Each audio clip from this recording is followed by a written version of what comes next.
Yung guys, sa this video mag-unboxing tayo ng bagong sapatos ulit, which is yung sabi na to guys, KT8 signature shoes ni Klay Thompson. Let's go.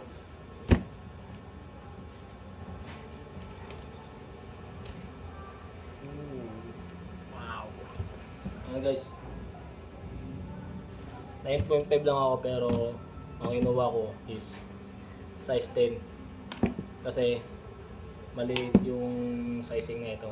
Snug fit siya kung magna 9.5 kayo.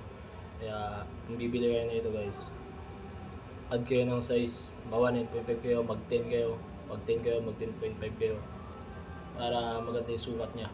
Mamaya i-quick review din natin yung nakasuot sa akin tsaka yung spike niya. Nakikita nyo dyan guys, kaya antabayanan nyo lang. Ito nga pala yung sapatos guys. Kaya guys, madumi na siya kasi tinesting ko na siya. Klay Thompson Chinese New Year Edition guys.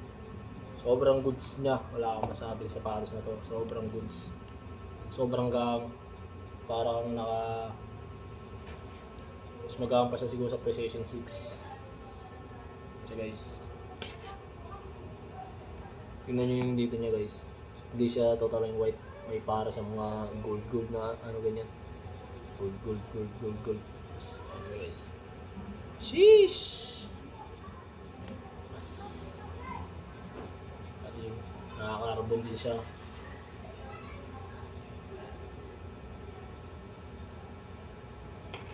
Ito yung kabilang side. And then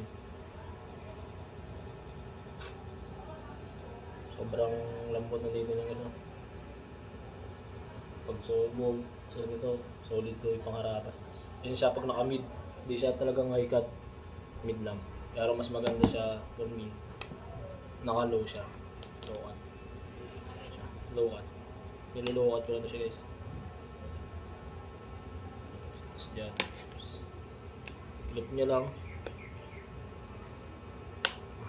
Yan. Sabi na ulit.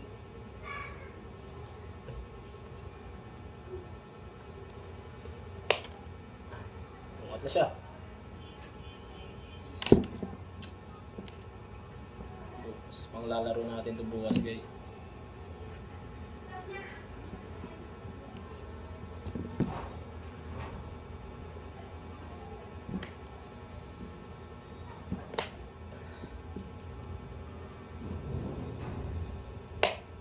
Okay, so guys,